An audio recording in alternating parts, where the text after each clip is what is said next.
had a great way of influencing those around him, and including myself, to always strive to be more. And that's the thing that he really helped those around him understand, is that we are something and we're always going to be striving to be more. When I started here, once upon a time, my sponsor was Mr. Chris Hughes, of all things. Lucky me.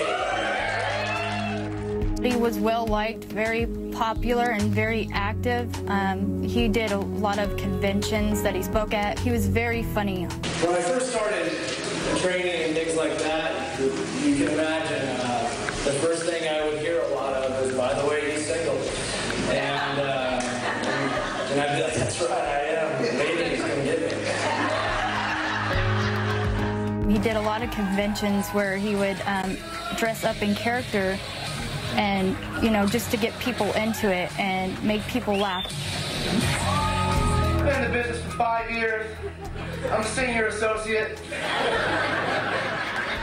Now, lots of people say, hey, Eddie, you've been in the business 5 years. Why are you a senior associate? Wisdom key number 1.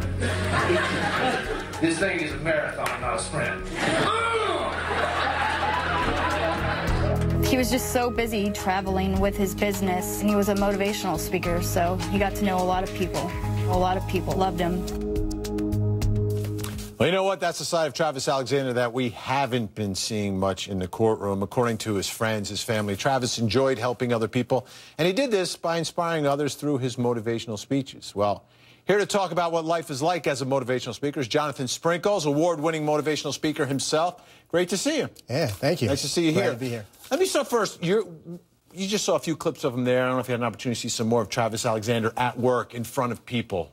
What do you think of him? Well, he's a great guy, it seemed like. He was very charismatic, and that's what a motivational speaker is. Myself, as well as my colleagues, we are people who have messed up, who've gotten up, and now we have a passion for teaching other people to do the same. Now, the messed up, the part of his life that's not his fault. You know, 2 parents addicted to drugs. Right.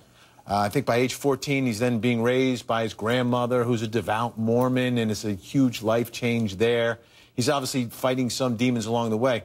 Do you think, because he had a level of success, I mean, he's a homeowner at age 30, do you think it was because of where he came from or despite where he came from? You know, that's a good question, and that is what every motivational message is about. That is not about your circumstances, but about your choices that ultimately determine the trajectory of your life. So, yeah, it would have been easy for him to just mail it in and say, well, this is just my life.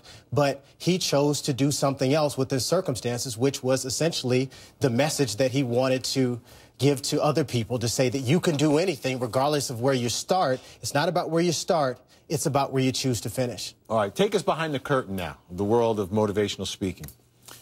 And we know there's issues going on in his life. He's a Mormon, but we know what he's doing with Jodi Arias, which is against that. And he even, writes about this battle that he has in his life. How do you do that? How do you, you've got to get up on stage and motivate people, yet you're still dealing with your own stuff.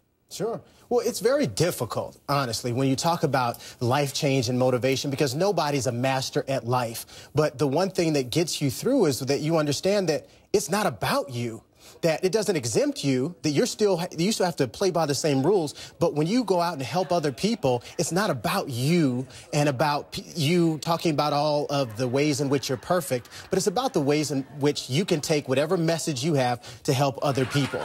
So I'm sure, for example, Tiger Woods was a great example of how you can be profoundly talented in one area of your life, yet still make some profound mistakes in other areas.